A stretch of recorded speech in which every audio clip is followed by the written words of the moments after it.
Yan ba yung electric car? Oo. Ibig mo sabihin na electric car yan? Oo. Kaya nga may kuryente dito, oh. Tignan mo. So, meron kuryenteng ganito? Oo. Electric. Kaya. Electric may kuryente. Paano mo gagamitin to electric?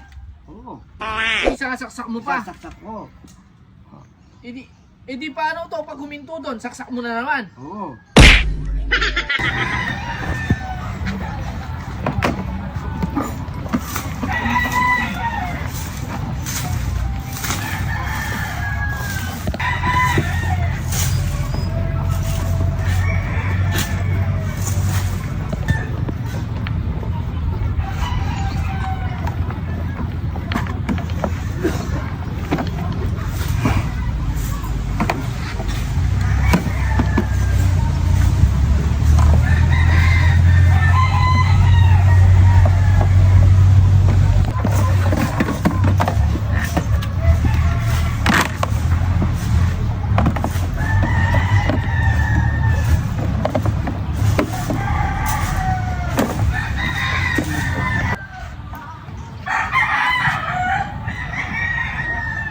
Sarap talaga ng avocado tea.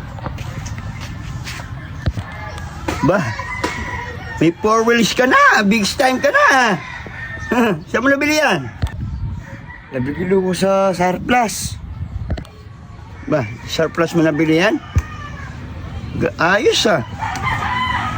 Magkano nabili yan? 45,000. Ibebenta ko nga eh. Bibili akong bago. Yung maganda. Ay, dali. May naalala ko. Si Mang Kanor yata naghahanap para sa anak niya. Subukan mo doon. Ayan na na, oh. Papunta ako. Tinawag ko na. Ito, papunta na ako yan. Oh. Bibili mo ba ito?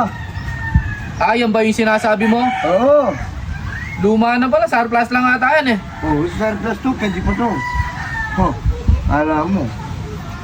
Kala ko ba, bakal plastic lang. May helmet pa to. Yan ba yung electric car? Oo. Paano naging electric yan? Eh wala naman baterya, saka wala naman na ano. Paano na? Tingnan mo, sabi niya sa akin electric. Binubukas mo yung pinto, dalawa, oh. Ha? Kala ko ba electric car? Sabi mo electric car. Electric naman to. Ibig mo sabihin na electric car yan? Oo. Kaya nga may kuryente dito, oh. Tignan mo. Ang alam ng anak ko, electric car. Paano ko na... Paano may kuryente dito? Mayroong kuryenteng ganito? Oo. Electric. Kaya. Electric may kuryente. Paano mo gagamitin to electric? Oo. Di sasaksak mo pa. Sasaksak ko. Edi paano to pag huminto doon? Saksak mo na naman. Oo. Siyempre. Paano yun? Sus Mariones, grabe ka naman Dagol. Paano yan? Pag nahila na yung extension, lilipat na naman ang sasaksakan. Ba, siyempre. Kaya nga electric eh. Diba? Oo. Gunggong ka pala daw. Eh paano to? Di mo isasaksak mo. Mahaba naman kuryente yan. Mahaba eh. Paano pag natapos na yung ano? Di, O, isasaksak mo na naman sa gabi ng bahay. hindi pa, padasin eh. Oo. Padasin di yung electric ka. Oo. Magkano mo binibenta? 45,000. May helmet na, oh. 45,000. Nabili mo lang ata yan. 1.5. Anong 1.5? 45 to.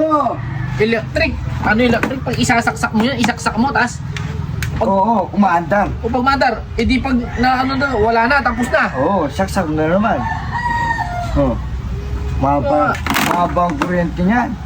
45,000? O Oo. ikaw, ayaw mong bilhin? Ay, gastarol sa ano?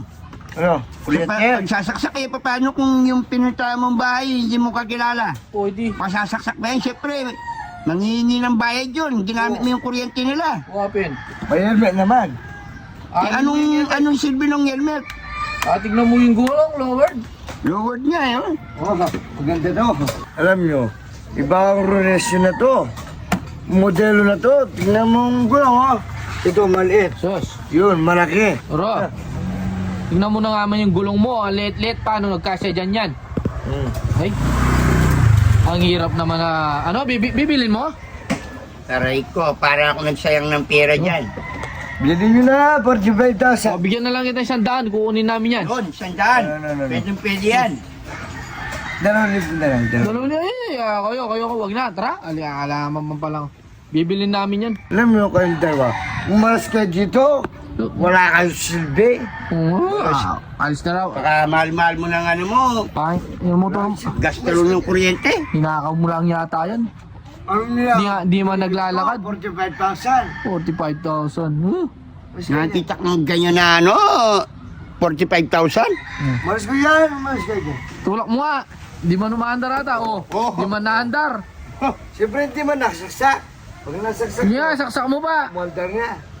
Di man. Kailangan pa palang isaksak yan bago umandar. Oo nga. Tama nga, electric car nga. Kaya pala electric car, no? Bala ka sa buhay mo dyan. Tara.